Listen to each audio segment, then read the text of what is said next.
जब मैं रात को घर पहुंचा तो मेरी पत्नी ने खाना लगाया।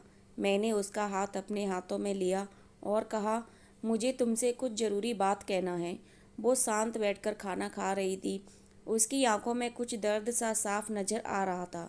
अचानक, मुझे नहीं पता कैसे कहूँ, मगर मुझे उसे बताना ही था। मैंने बड़ी शांति से कहा, मुझे तलाक चाहिए। लगा जैसे उससे मेरे शब्दों से कुछ फ़र्क नहीं पड़ा, बल्कि उसने मुझसे पूछा, क्यों तलाक चाहिए।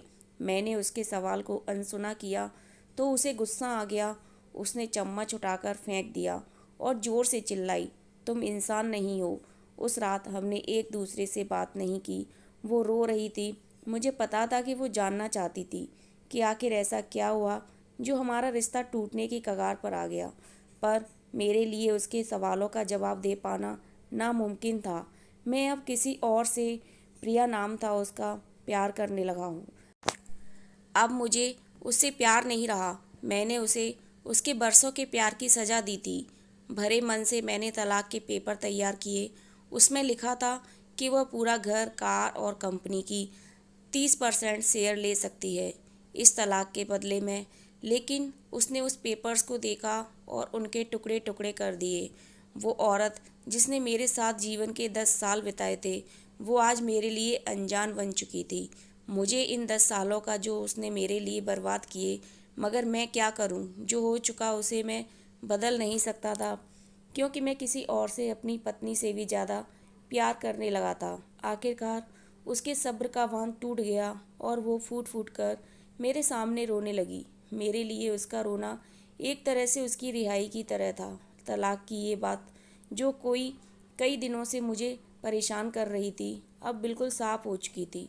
अगले दिन मैं घर काफ़ी लेट आया। मैंने देखा कि वो टेबल पर बैठकर कुछ लिख रही थी। मैंने शाम का खाना नहीं खाया था, लेकिन फिर भी मैं सीधे ऊपर जाकर अपने कमरे में सो गया, क्योंकि पूरा दिन प्रिया के साथ रहने और कई जगह घूमने के बाद मैं थक गया था।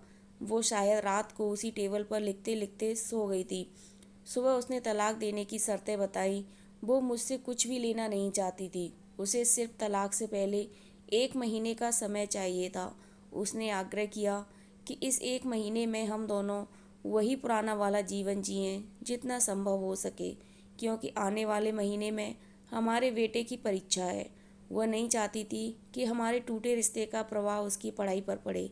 मुझे भी यह ठीक लगा, मगर वो कुछ और भी चाहती थी। जैसे शादी के दिन मैं उसे उठाकर अपने शयन कक्ष तक ले गया था, उसी तरह हर रोज़ 1 महीने तक मैं उसे शयन कक्ष से उठाकर मुख्य द्वार तक ले जाऊं। मुझे लगा यह पागलपन है, मगर इन आखिरी दिनों को थोड़ा अच्छा बनाने के लिए मैंने उसकी यह शर्त स्वीकार कर ली। मैंने प्रिया को अपनी पत्नी की सभी शर्तें बताईं। वो हंसने लगी। उसे लगा मेरी पत्नी कितने भी तरीके अपना ले, तलाक होना तो तय है।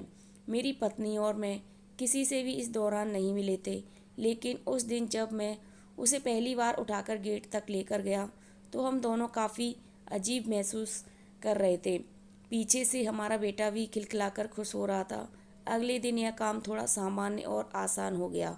वह मेरे सीने से लगी थी और मैं उसकी खुशबू महसूस कर रहा था। ऐसा लगा जैसे कई दिनों के बाद मुझे ये खुशबू मिल रही थी, या फिर कई दिनों से मैंने उसके होने का महसूस नहीं किया था।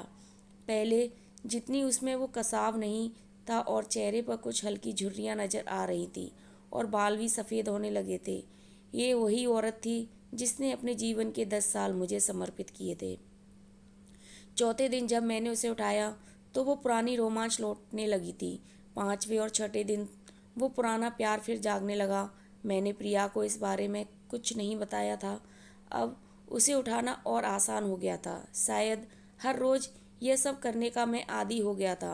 एक दिन वह अपनी पसंद की साड़ी निकाल रही थी, लेकिन कुछ खास नहीं ढूंढ पाई। उसने सांस भरते हुए कहा कि उसके सारे कपड़े बड़े पड़ने लगे हैं। तब मुझे पता चला कि वह काफ़ी दुबली हो गई है और इसलिए मैं उसे आसानी से उठा पा रहा था। मेरे दिल को एक झटका सा लगा। उसने अपने दिल में काफ़ी सारा दर्द छुपा रखा था।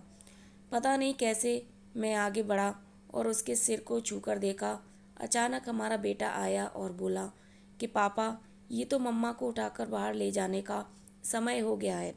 उसके लिए अपने पापा द्वारा मम्मा को इस तरह उठाकर ले जाते हुए देखना जीवन का अभिन्न हिस्सा बन गया था। मेरी बीवी ने हमारे बच्चे को बुलाया और ज़ोर से उसे गले लगा लिया। मैंने अपना चेहरा दूसरी तरफ कर लिया। मुझे लगा कहीं मैं अपना निर्णय न बदल लूं। मैंने अपनी पत्नी को रोज़ की तरह उठाया और बेडरूम से सिटिंग रूम होते हुए हॉल तक लाया। उसने प्यार से अपने दोनों हाथ मेरी गर्दन के आसपास रख दिए।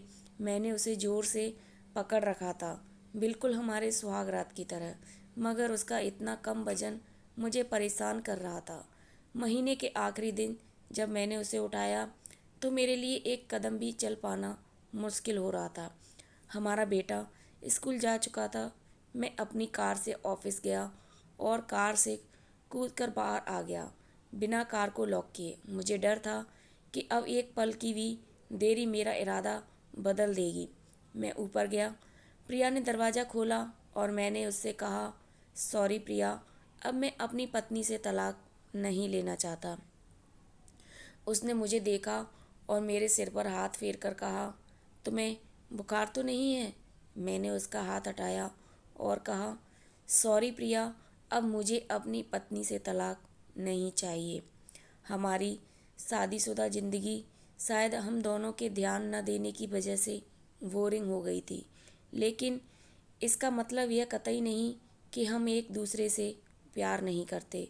अब मुझे एहसास हुआ है कि जिस दिन मैं उसे शादी करके अपने घर लाया था, उस दिन से जीवन के आखिरी दिन तक मुझे उसका साथ निभाना है। प्रिया के होश उड़ गए। उसने मुझे एक जोरदार चांटा जड़ दिया मेरे मुंह पर। वह रोने लगी और दरवाज़ा अंदर से बंद कर लिया। मैं सीढ़ियों से नीचे उतरा और आकर अपने कार में बैठ गया। आगे एक फूल वाले की दुकान पर रुका और अपनी प्यारी पत्नी के लिए एक सुंदर सा गुलदस्ता लिया। दुकानदार ने पूछा कि इस पर क्या लिखना है। मैंने मुस्कुराते हुए कहा कि मैं तुम्हें जीवन के आखिरी दिन तक यूं ही उठाता रहूँगा, मेरी अर्धांगिनी। उस शाम जब मैं घर आया, हाथों में गुलदस्ता लिए, मेरे चेहरे पर एक मुस्कान थी। मैं ऊपर अपने कमरे की तरफ भाग कर गया, लेकिन तब तक वह मुझे छोड़कर इस दुनिया से जा चुकी थी, हमेशा के लिए।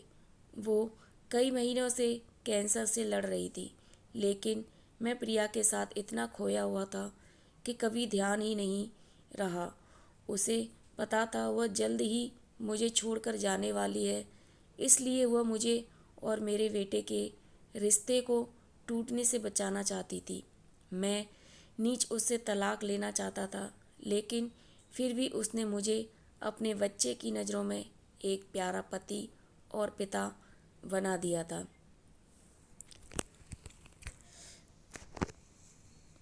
दोस्तों, जीवन की छोटी छोटी बातें रिश्तों में बहुत महत्व रखती हैं। बड़ा घर, बड़ी कार और बैंक बैलेंस ये खुशियाँ का हिस्सा ज़रूर बन सकते हैं, मगर अपनों के बिना इनकी कोई कीमत नहीं। स्टोरी कैसी लगी अवश्य बतावें। कहानी अच्छी लगी हो तो वीडियो को लाइक, शेयर एंड सब्सक्राइब करें। अपना कीमती समय देकर इस कहानी को पढ़ने के लिए आपका दिल से धन्यवाद।